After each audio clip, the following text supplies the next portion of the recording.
আসসালামু আলাইকুম। বিসমিল্লাহির রহমানির রহিম। আমি বাংলাদেশ পুলিশের একজন কর্মকর্তা এসআই মাসুদ রানা।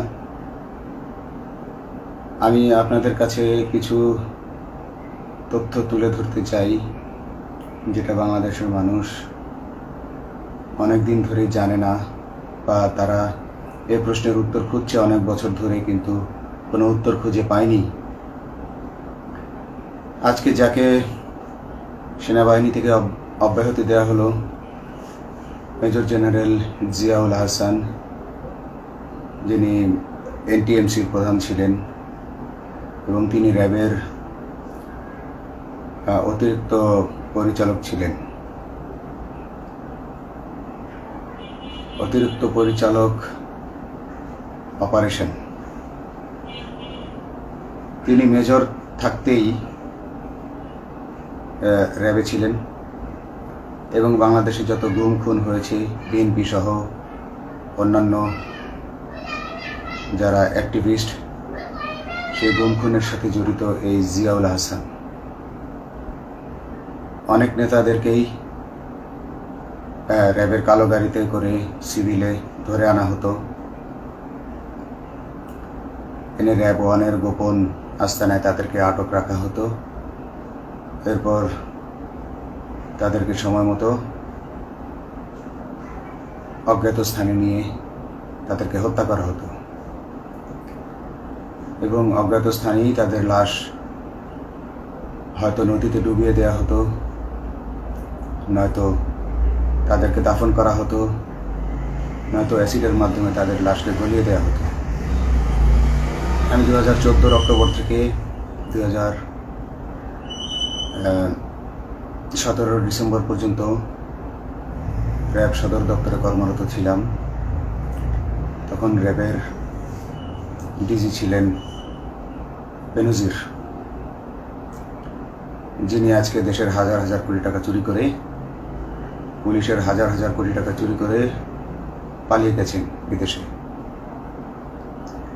তো আমি দেখেছি অনেক মানুষকে কিভাবে অন্যায়ভাবে গ্রেফতার করে নিয়ে গুম করে রাখা হতো। আমি রিসেপশনে ডিউটি করতাম। গুম হয়ে যাওয়া মানুষের স্বজনেরা আমার কাছে আসতো, কিন্তু আমাদেরকে কঠোর নজরদারিতে রাখা হতো। সিসি ক্যামেরার আওতায় ছিলাম, তাদের সাথে আমরা ওভাবে কথা বলতে পারতাম না। তাদেরকে কোনো তথ্য দেওয়া নিষেধ ছিল আমাদের জন্য। কিন্তু তাদের স্বজনরা আসলে এসে যখন এখানে কান্না করতো, আমি নিজেকে ধরে রাখতে পারিনি। আমি অনেকের স্বজনকেই তাদের স্বজনের, গুম হয়ে যাওয়া স্বজনের পরিণতির কথা জানিয়ে দিতাম। বিশেষ করে যাদেরকে মেরে ফেলা হতো, খুন করা হতো, তাদেরকে আমি খারাপ সংবাদটা দিতাম না। কিন্তু যাদেরকে বন্দি করে রাখা হতো, যেমন বিএনপি নেতা সালাউদ্দিন আহমেদকে যখন অ্যারেস্ট করে আনা হলো, তিনি অ্যারেস্ট করার সময় ধস্তাধস্তিতে মাথায় আঘাত পেয়েছিলেন। তাকে র্যাব ওয়ানের গোপন কক্ষে আটক করে রাখা হয়েছিল দীর্ঘদিন। এরপর তাকে এক সময় ভারতে পাচার করে দিয়ে আসা হয়। তাকে অজ্ঞাত কারণে হত্যা করা হয়নি।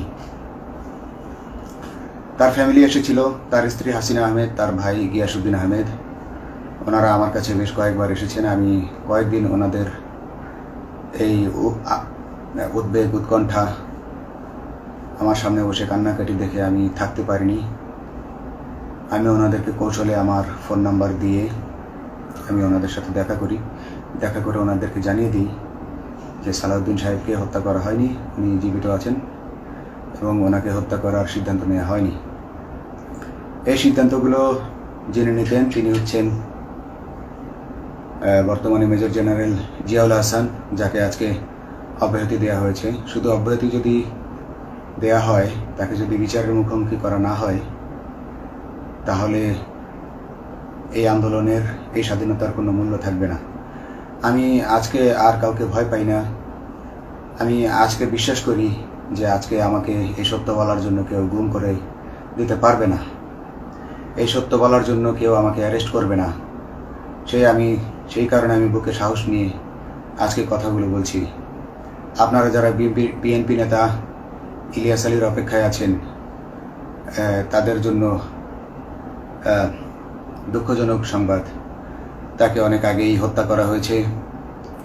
তাকে পতেঙ্গা সমুদ্র সৈকত দিয়ে কড়া পাহারায় সাগরের মাঝখানে নিয়ে স্পিড বোটের মাধ্যমে মুখে পলিথিন পেঁচিয়ে হত্যা করে, তার পেট ছুরি দিয়ে ছিদ্র করে, তাকে পাথর দিয়ে বেঁধে সাগরে ডুবিয়ে দেওয়া হয়েছে।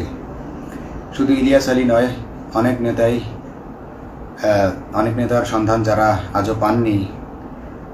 কিছু মানুষ তো ঘর থেকে উদ্ধার হয়েছে, কিন্তু যাদেরকে আপনারা পাননি তাদের সবার এই করুণ পরিণতি হয়েছে। আমি যদিও তারা এই কাজগুলো অতি গোপনে করত এবং র্যাবের অন্যান্য শাখার কর্মরত কর্মকর্তা কর্মচারীরা এটা জানতো না, কিন্তু আমি অত্যন্ত বিচক্ষণভাবে আমি এই খবরগুলো নিতাম, কারণ আমি জানতাম এগুলো একদিন আমি প্রকাশ করতে পারবো। এবং এই দিনটার অপেক্ষায় ছিলাম আজকে এত বছর, মানুষের কাছে সত্য প্রকাশের। বাংলাদেশের মানুষ জানুক যে কারা খুনি, কারা এত মানুষকে গুম খুন করেছে, এই দেশ থেকে এই দেশে ত্রাসের রাজত্ব কায়েম করেছে। তারা মাদকের ক্রস ফায়ারের নামে যে হত্যা ট্র্যাডিশন চালু করেছিল, এই ট্র্যাডিশনের উদ্দেশ্য ছিল বিরোধী দলের লোকজনকে হত্যা করা। কারণ পুলিশ এবং সেনাবাহিনীর অনেকেই মানুষ হত্যা করতে ভয় পেত, তারা এটাতে অভ্যস্ত ছিল না। অনেকেই অনেক সাহসী, কিন্তু একটা মানুষকে হত্যা করার পর তারা আর ঘুমাতে পারতো না, তাই তারা এসব কাজ করতো না। কিন্তু খুনে হাসিনা কিছু মানুষকে এভাবে হত্যা করতে করতে পুরস্কৃত করার মাধ্যমে হত্যা করতে অভ্যস্ত করে ফেলে। তারাই এই গ্রেফতারকৃত এই গুমকৃত মানুষদেরকে গুলি করে হত্যা করত। এবং তারা এতটাই নিষ্ঠুর যে তারা এক একজন কয়েক শত করে হত্যা করেছে। এবং এই মানুষগুলোর সংখ্যা বেশি নয়, কারণ সবাই লাশ দেখতে পারে না। একটা মানুষকে খুন করার পর লাশের যে ছটফটানি এবং মাথায় গুলি করার পর মাথার যে বিকৃত অবস্থা, এই জিনিসগুলো আমাদের অনেকেই আমরা সহ্য করতে পারি না। তাই আমাদের মধ্য থেকে কিছু হায়নাকে বেছে নিয়ে তারা একটা টিম গঠন করে, তাদেরকে র্যাব সদর দপ্তরে বেনজির আহমেদ প্রতি মাসে পুরস্কার দিতে ডাকতেন। এবং প্রত্যেকটা র্যাবের বিভিন্ন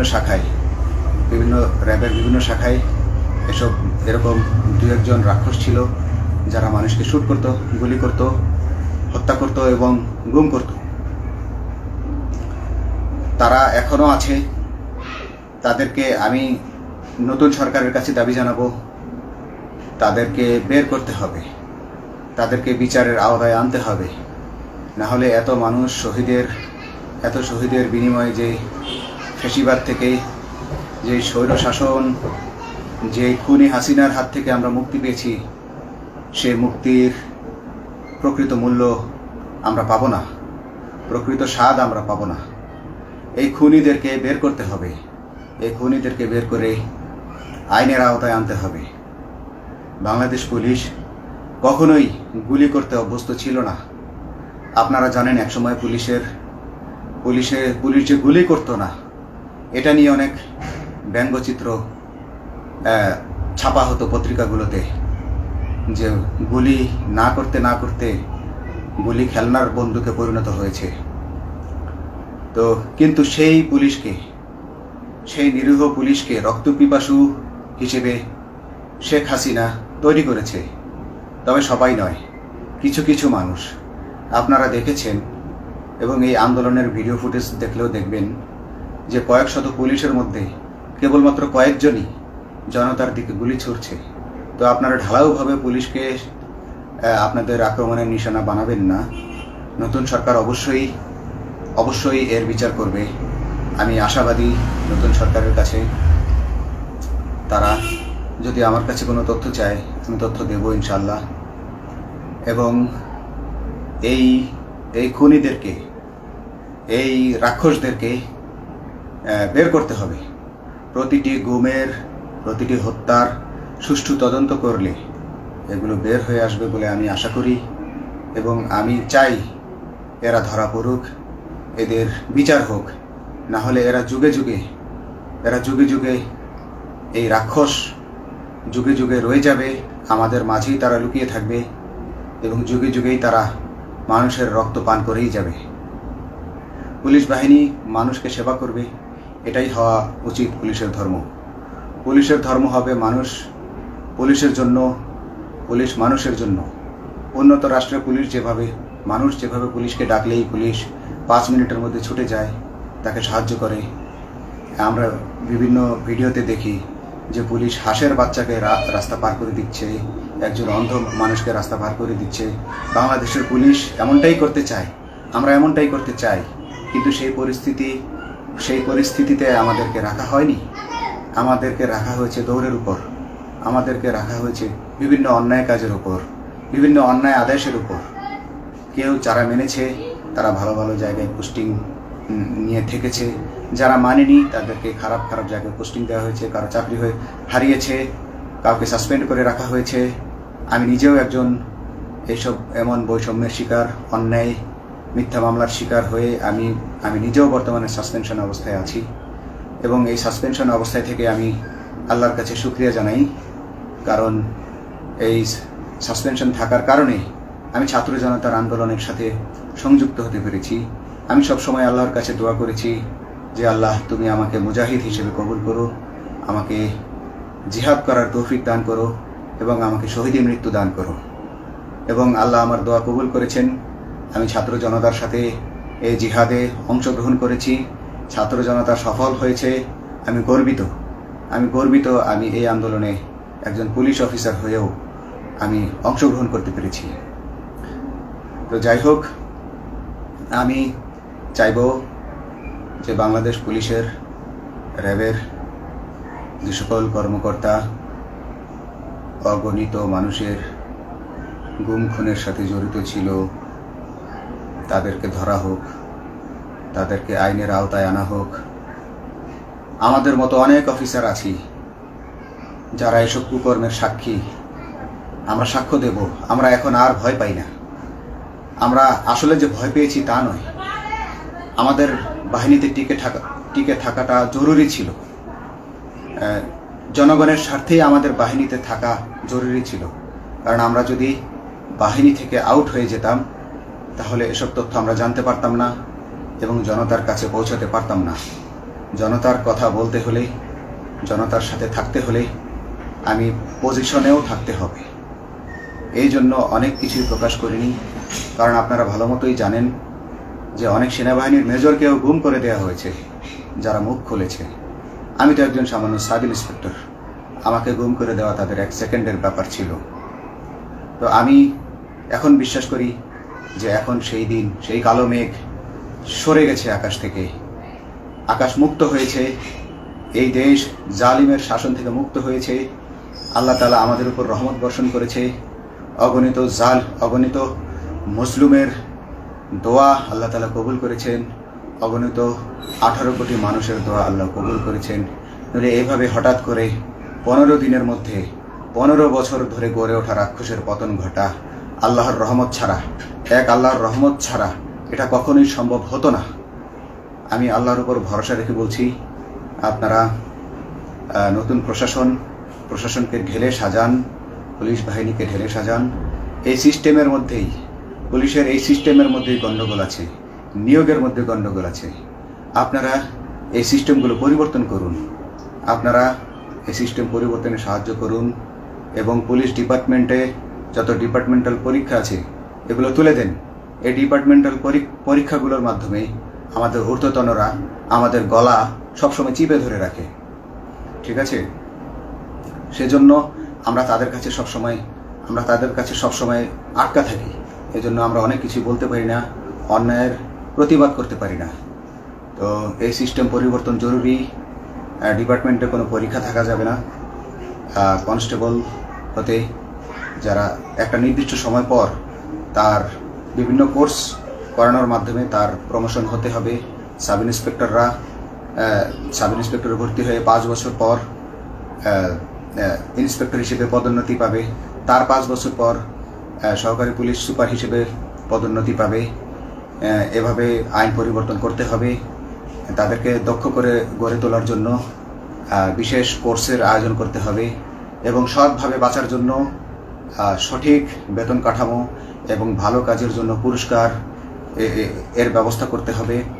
বিভিন্ন যে চোরাই মাল মাদক উদ্ধারের জন্য সেক্ষেত্রেও বিশেষ পুরস্কারের ব্যবস্থা থাকতে হবে এবং বাসস্থান এবং যানবাহন, পুলিশের যেই ব্যয়টা হয় সেটা হচ্ছে বাসস্থান এবং যানবাহন। পুলিশ আমরা নিজের বেতনের টাকা দিয়ে মোটরসাইকেল কিনে চাকরি করতে হয়, এই বিষয়টা যেন না করতে হয় এবং সরকারি বাসস্থান যদি আমাদেরকে দেয়া হয় তবে আমরা বেতনের টাকা দিয়ে আমরা মানুষকে সেবা দিতে পারবো, সৎভাবে চলতে পারবো এবং দেশের মানুষকে সন্তুষ্ট করতে পারবো ইনশাল্লাহ।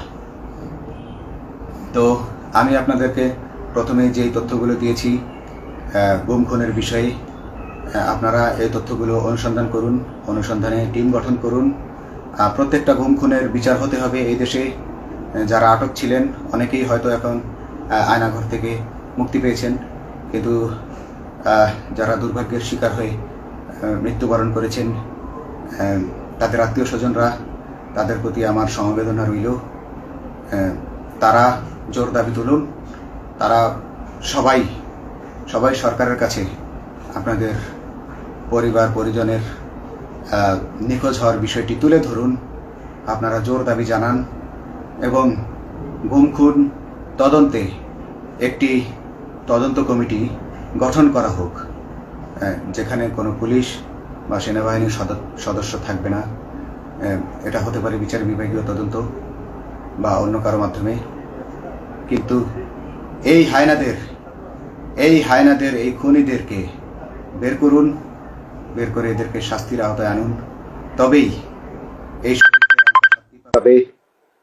তারা তাদের বলিদান সফল হবে। আসসালামু আলাইকুম।